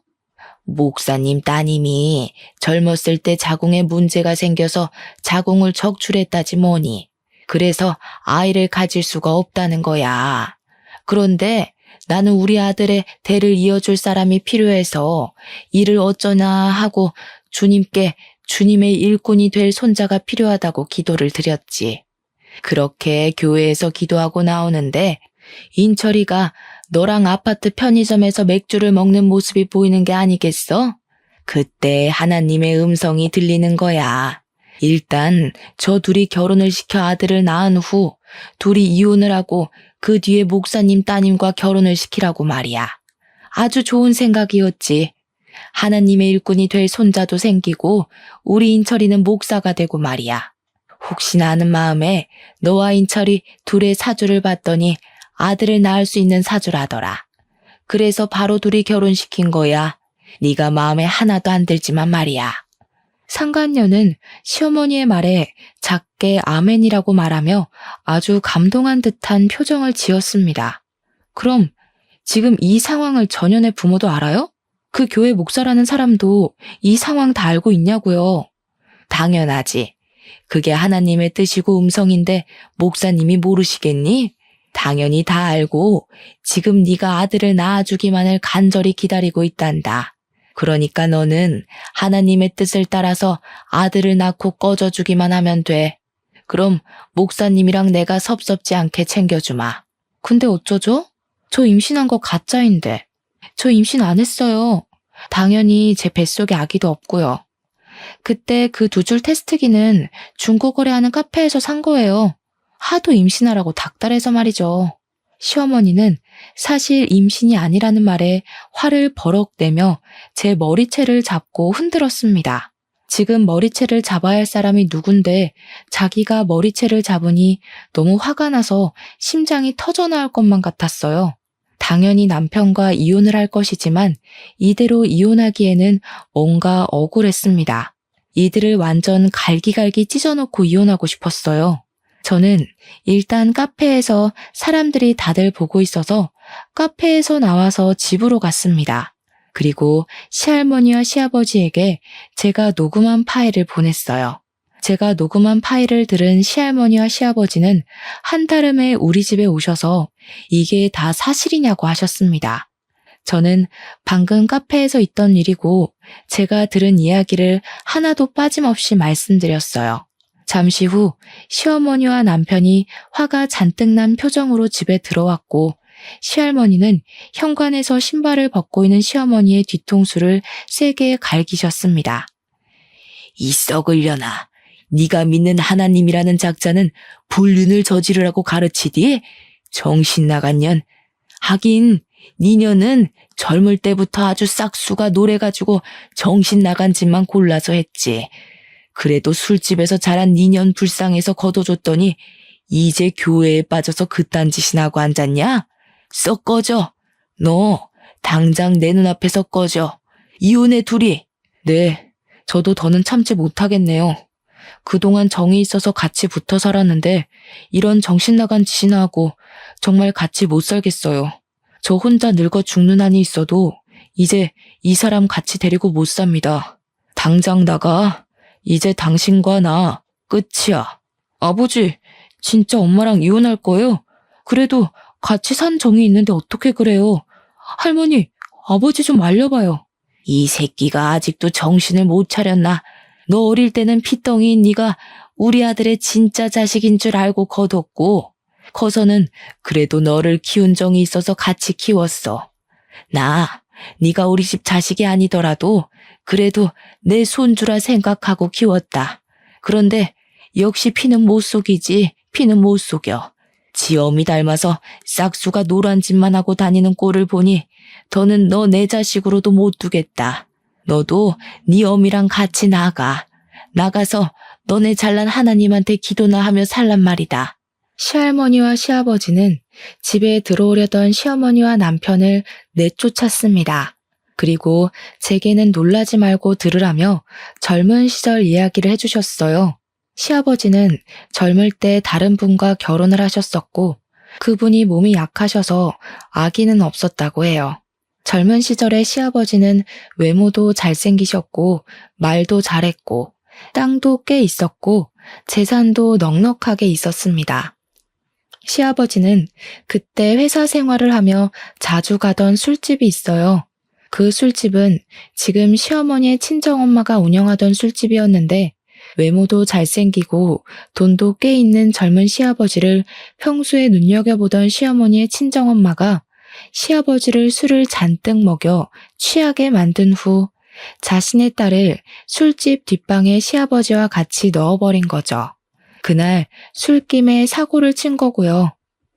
그리고 며칠 뒤 시어머니는 시아버지의 아이를 가졌다며 찾아왔고 시아버지와 원래 결혼하셨던 분은 충격에 쓰러지셨고 그 뒤로 시름시름 앓다가 돌아가셨대요. 시어머니는 아들을 낳아 시할머니를 찾아가서 시아버지의 아이니 이 집의 며느리로 받아달라고 했습니다.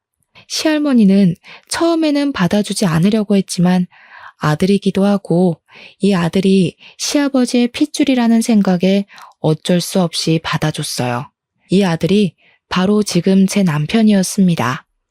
시아버지는 시어머니에 대한 정은 하나도 없었지만 남편은 핏줄이라는 생각에 금이야 오기야 키웠다고 해요. 그러다가 남편이 6살쯤에 병원에서 우연히 혈액형 검사를 하게 되었습니다. 시부모님 둘 다 A형이라서 당연히 남편은 A형이거나 O형이 나와야 하는데 B형이 나왔어요. 뭔가 이상한 시아버지는 유전자 검사를 하려 했으나 시어머니가 안 된다고 말렸다고 합니다.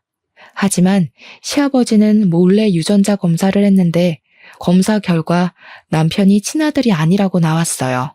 집안이 뒤집히고 이혼하려 했으나 고작 6살밖에 되지 않은 어린 남편이 불쌍하기도 했고 그동안 기른 정 때문에 그냥 눈 감고 살게 되었습니다. 그렇게 시어머니는 거짓말로 결혼했지만 그래도 시할머니는 시어머니에게 시집살이 한번 시킨 적 없었다고 해요.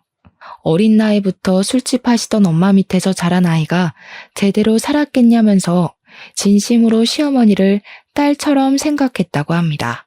시아버지 역시 시어머니에게 여자로서의 정을 느끼지 못해 사근사근하게 대하지는 못했지만 그래도 집안일 다 도와줘가며 살았다고 해요. 이 이야기를 들으니 저는 너무 기가 막혔습니다. 시어머니는 시할머니에게 그렇게 사랑을 받고 지금까지 왔으면서 저에게는 온갖 시집살이를 다 시키려 했잖아요. 그리고 남편도 그런 엄마를 말리지는 못할 망정 옆에서 더 부채질했다는 것이 정말 화가 났습니다. 저는 이 모든 사실을 안 후 남편과 이혼해야겠다고 했어요. 두 분은 미리 말해줬어야 했는데 굳이 말할 필요성이 있을까 싶어서 안 했다며 미안하다고 제게 사과를 하셨습니다. 그렇게 시할머니와 시아버지가 가셨고 남편은 그날 저녁 집에 끝내 오지 않았어요. 저는 남편의 모든 짐을 다 챙겨서 심부름 센터를 통해 회사로 보냈습니다. 그리고 녹음한 파일을 지역 맘카페와 시어머니와 남편이 다니던 교회에도 올렸어요. 마침 교회에서 활동하던 사진이 교회 사이트에 있길래 시어머니와 남편의 사진도 함께 올렸습니다. 혹시나 해서 모자이크 처리를 하기는 했지만 지인이면 알아볼 수 있을 법하게 올렸어요. 폭풍 같은 주말이 지나고 다시 월요일이 되었습니다.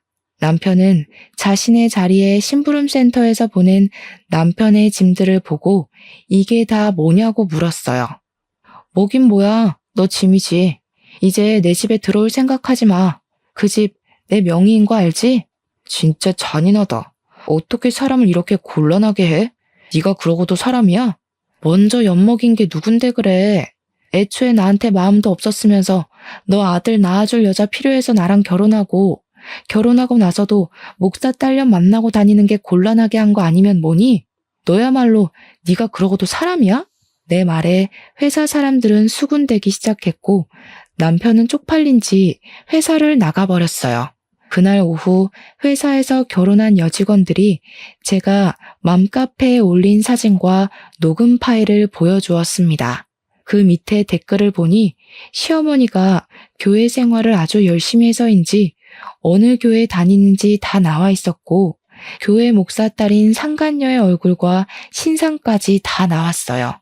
소문은 그 뒤로 일파만파 퍼졌고 교회는 결국 교인 수가 줄고 목사는 욕먹고 문을 닫았습니다. 그리고 시어머니는 시부에게 이혼당하고 남편은 제 집에서 쫓겨나고 회사에서도 쫓겨나다시피 나갔어요. 당장 오갈 데가 없어진 시어머니와 남편은 교회로 들어가 살려고 했는데 교회에서도 교회 이름에 먹칠을 했다며 쫓아냈다고 합니다. 결국 그 둘은 여간방을 전전하며 거지꼴로 산다고 해요. 이렇게 된 후 전 시할머니한테 전화가 왔습니다. 전 시할머니는 이렇게 연이 끊겼지만 진짜 손녀딸이 생긴 것 같아서 너무 좋았다고 하며 다시 한번 진심으로 미안하다고 하셨어요. 저는 전 시할머니께 그런 말씀 하시지 마시라고 하며 저도 할머니가 생긴 것 같아서 너무 좋았고 종종 찾아뵙겠다고 했습니다. 그리고 다음날 전 시할머니 핸드폰으로 문자가 하나 왔어요. 전 시할머니가 밤에 돌아가셨다는 것입니다. 무슨 일인가 해서 바로 장례식장으로 달려갔더니 그곳에는 전 시아버지가 망연자실한 표정으로 앉아 계셨어요. 일이 그렇게 된 후 자신이 모질지 못해 열심히 사는 젊은 사람의 인생을 자신이 망친 것 같다며 죄책감에 시달리셨다고 합니다.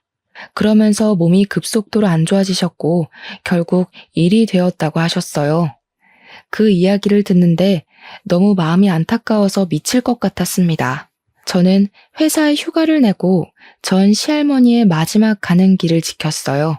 비록 이 생에서의 만남은 너무 짧았지만 저에게는 마음이 너무 따뜻한 분이셨습니다. 저의 첫 번째 결혼이 고달프고 지옥 같았지만 그래도 선물 같은 할머니가 계셔서 다행이라는 생각이 들어요. 이렇게 저는 결혼을 하기는 했지만 1년도 살지 못하고 이혼했습니다. 그나마 다행인 것은 혼인신고를 하지 않아서 재산 분할이고 뭐고 필요 없이 위자료 받고 아주 쉽게 헤어질 수가 있었어요. 그리고 지금은 일단 일을 열심히 하며 살고 있습니다. 이러다가 좋은 남자 생기면 좋은 거고 아니면 그냥 저의 인생을 살아가려고요. 지금까지 저의 기나긴 사연 들어주셔서 감사합니다. 모두 행복한 하루 보내세요.